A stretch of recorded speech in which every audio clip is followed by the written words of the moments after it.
علی کی بیٹی دربار میں پہنچ چکی تھی. یہ دربار صرف سپاہیوں میں نہیں سی، غیر ملکی سفیر، دوسرے ملکوں کے وفود لوگ دربار میں بیٹھے ہوئے تھے. دربار سجا ہوا تھا.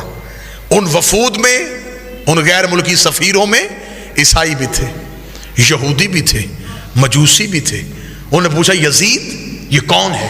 اس نے کہا محمد کی بیٹی. اس نے کہا تو نے کیا کیا؟ اس نے کہا میں نے نبی کے بیٹے کو قتل کیا. انہوں نے کہا کیوں قتل کیا؟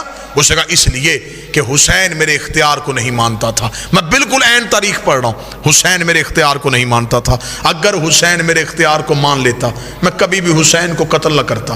حسین نے میرا اختیار نہیں مانا، اسے چاہیے تھا وہ میری بیعت کر لیتا. اس نے اختیار کو نہیں مانا، میں نے قتل کروا دیا. علی کی بیٹی کی کان میں یہ آواز آئی. بی بی 2 قدم آگے بڑھی، آگے بڑھ گئی. یزید تو کہتا ہے ہم نے تیرے اختیار کو نہیں مانا. تیرے دربار میں روشن دانوں سے ہوا کا شور آ رہا ہے.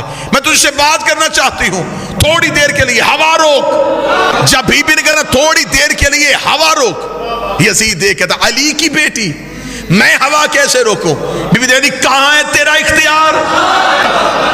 تو کہہ رہا تھا کہ تیرا اختیار ہم نے نہیں مانا. اختیار آزما. روشن دان سے ہوا روک. اس علی کی بیٹی یہ میرے بس میں نہیں. بی بی نے کہا تیرے دربار میں سپاہی گھوڑوں پہ بیٹھے، گھوڑے سم اٹھا کے زمین پہ مار رہے ہیں، سموں کا شور آ رہا ہے. تھوڑی دیر کے لیے سم روک. اسے کہا علی کی بیٹی میرے بس میں نہیں. جملہ بی بی نے اتنا وزنی کا کھڑے بھی ہو جو جملے کا قد بڑا ہے. بی بی دیکھا تھی تیرے جانور بھی تیرے اختیار میں نہیں. تو انسانوں پہ اختیار کی بات کر رہا ہے، تیرے تو گھوڑے تیرے اختیار میں نہیں. یہ کہنے کے بعد بی بی کا تیرے دربار میں اونٹ کھڑے، اونٹ گردنوں کو ہلا رہے ہیں، گلے میں گھنٹیاں ہل رہی ہیں، گھنٹیوں کا شور آ رہا ہے. تھوڑی دیر کے لیے اونٹوں کی گردنیں روک. اب غیر ملکی سفیر سن رہے تھے، پورا دربار سن رہا تھا، اور اکیلی علی کی بیٹی بول رہی تھی.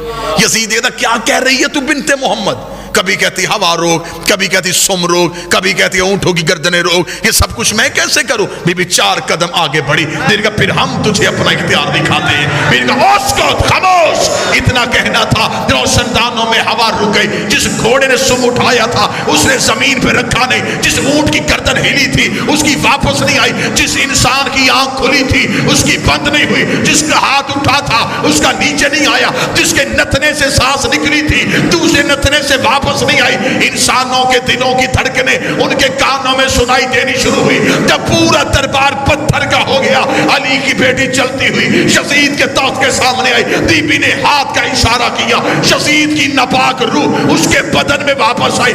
اس نے پورا دربار پتھر کا دیکھا کہ ہر چیز اپنی جگہ پر رک چکی ہے، اوہ کا عالم ہے. یزید کے چہرے پہ موت کی زردی آئی.